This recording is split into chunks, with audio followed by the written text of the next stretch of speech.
My name is Leonardo Marquez. I go by Leo. I work from Braskem, and I'm an EHS manager for the Rio de Janeiro general area. I've been with Braskem for a little bit over 5 years now. I started as a production coordinator. I've worked in operations my entire career, essentially, and I made the switch to EHS 3 years ago. And Prometheus was one of my key first projects within that role, implementing ePAS in the Rio general area as a pilot plant. Going to a digital permit, it's something that we've wanted to do for some time. We did dabble in it for a few years. We tried to do our own thing. We scouted the market. We actually first started looking into it back in 2017. And by the end of 2020, we figured out, it's too much, right? So let's see, this is not our core business. Let's look at the market and see who's doing it, what are people doing. So we did some benchmarking, ended up choosing a couple of companies, actually 3 companies to look into. And Prometheus was simply one of the better options off the shelf, and as well being able to customize it or configure it as needed.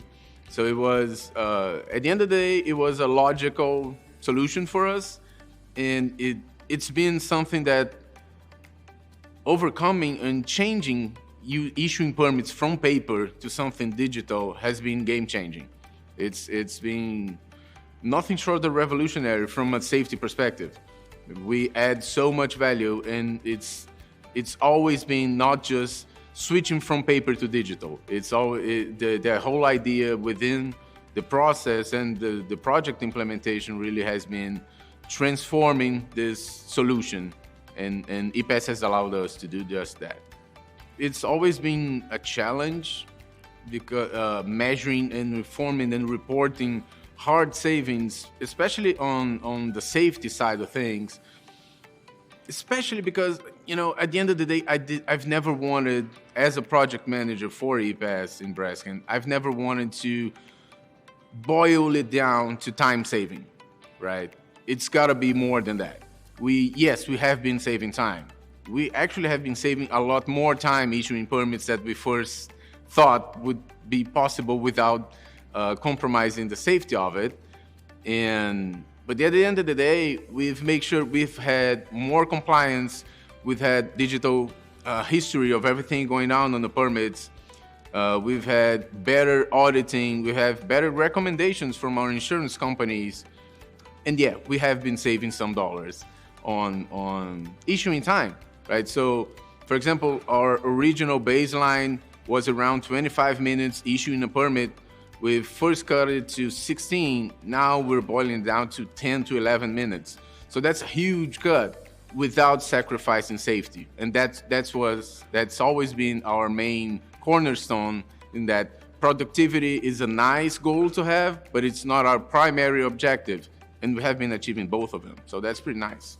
It's kind of like the productivity. It's been one hell of a sub-product of the project, because we have different legislations around the world about what are the requirements for permitting, right? And even though we are a multinational company, we are based off Brazil. Most of our hard work and data, everything comes from our Brazilian workforce, whose regulations are different than OSHA's and then Europe and everything. ePAS, the way we've been approaching and the rollout and everything, has allowed us to collaborate on a level that we've never been able to before. For example, the US rollout permit to work, it's 100% based off what we did in Brazil. And so we started from there. We're not starting from scratch. And then we're just adjusting the configurations into what does the US need on top of what the Brazilian regulation requires. Now, on top of that, since we are using the same environment, the same tool, we have the opportunity to now double back and say, hey, what are the US folks doing that we can incorporate, even though, for example, the Brazilian regulations do not require? And then, since we have the same base, when we're expanding it to Europe next year, to our German plants, for example, they have their own regulations. They also won't be starting from scratch.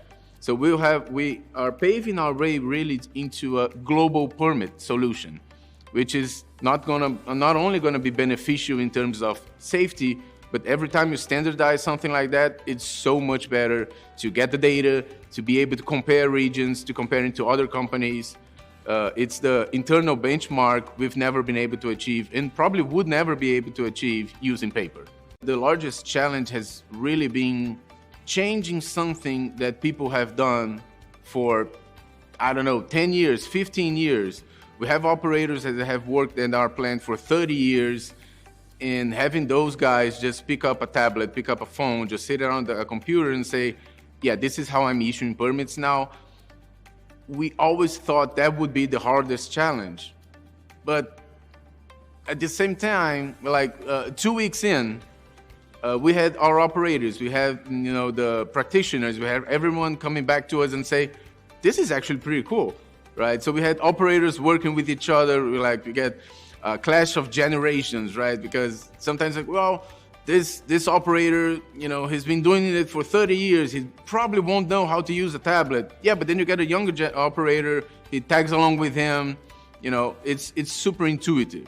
So we always made sure that the UI and the user experience, and Prometheus has worked really close with us with that to make sure that its ease of access has allowed us to breach that barrier, right? So being able to achieve that and getting the feedback from the operators, their user adoption.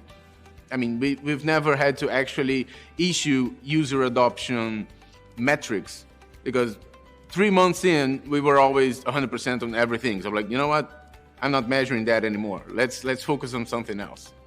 I'd say two things. One is it's been a very hot internal selling point for us, which is our metrics from maintenance crews into time waiting for permits. We used to have a lot of argument with EHS and maintenance and production. Say, hey, maintenance say our guys are out in the field and they're waiting for a permit. And now we can actually measure all that. So it's kind of hard to measure something and not influence it directly.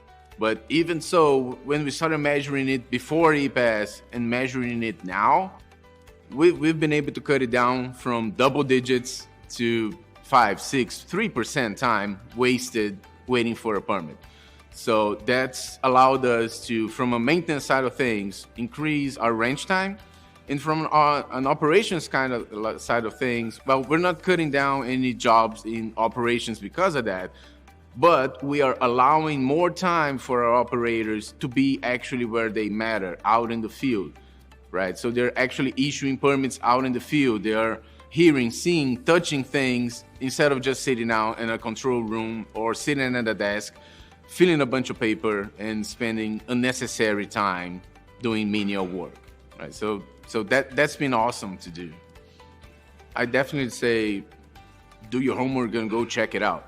Right, I think I've been trying to do my part into just spreading the word and figure out if it's actually good for your company, if you have room to standardize your workflow, because you usually do, right? So, but it doesn't take a very hard investment either in time or money or whatever, just resources, at least to map out your process and identify where would ePAS help you out on that.